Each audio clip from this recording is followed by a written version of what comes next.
When we begin thinking about meditation and mindfulness, breathing is one of the most important places to start.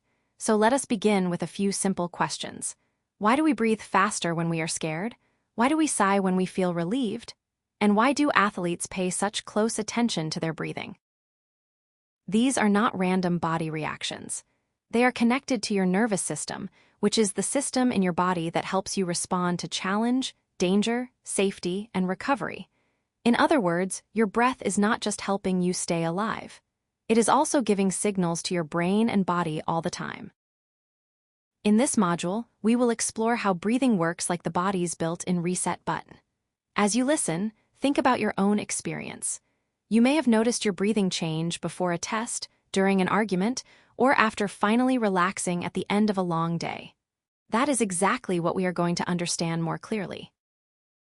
In this lesson, we will cover a few important ideas that explain why breathing affects the way you feel and function. First, we will briefly look at oxygen and carbon dioxide. These are the gases involved in breathing, and they play a major role in keeping your body balanced. Next, we will examine heart rate, because the way you breathe can influence how fast or slow your heart beats. Then we will connect this to the stress response. This is the body's automatic reaction when it thinks something may be wrong. After that, we will look at the relaxation response, which is the body's way of calming down and recovering. Together, these topics will help you understand that breathing is not just a physical process. It is also a powerful tool that can affect your emotions, your attention, and your sense of control. This foundation will prepare us for the simple explanation on the next slide. Now let us make the main idea very simple. Every breath sends information to your brain. This means breathing is not only about taking air in and out. It is also part of a communication system between your body and your brain. When your breathing becomes fast and shallow, your brain may interpret that as a sign that something might be wrong. It does not always mean there is real danger, but the brain often reacts as if it needs to prepare you. That is why fast breathing is often linked with stress, fear, or panic. On the other hand, when your breathing becomes slower and steadier, your brain receives a different message. That message is, everything is okay. In response, your brain can help the rest of your body settle down. So the important point here is this: your brain listens to your breath, and then your body responds. This is why breathing practices are so useful in mindfulness. They give you a direct way to influence your internal state. In the next slides, we will see this process step by step. Let us first look at what happens with fast breathing. When breathing becomes fast, the brain may sense danger.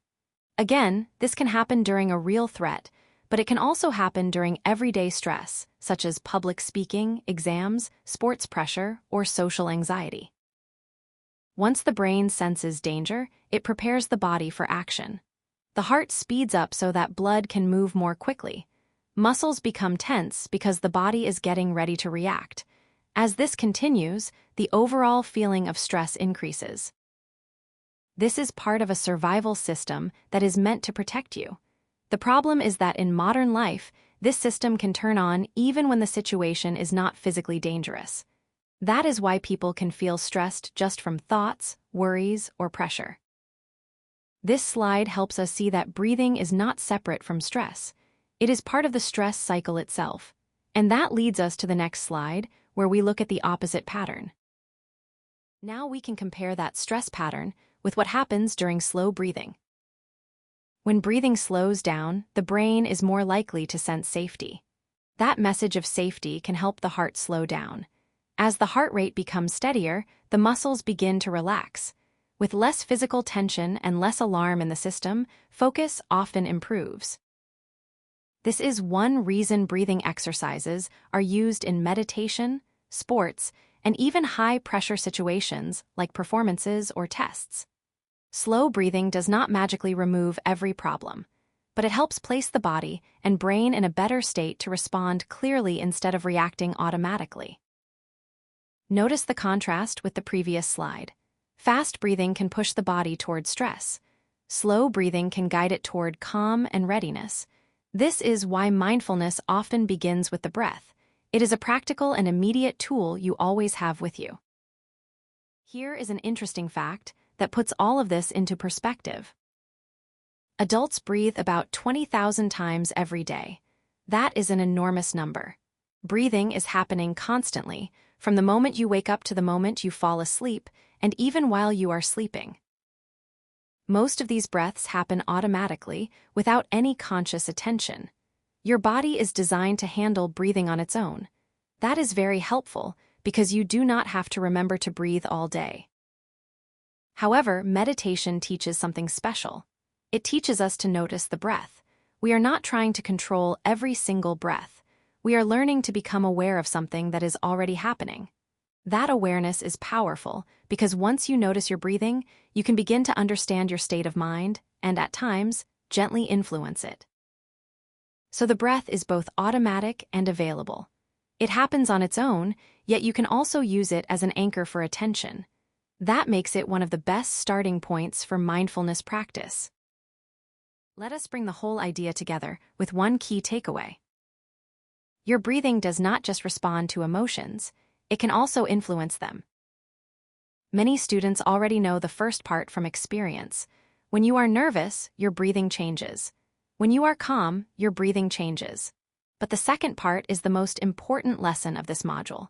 By changing the way you breathe, especially by slowing and steadying the breath, you may also change how you feel. This does not mean breathing will solve every difficult emotion instantly.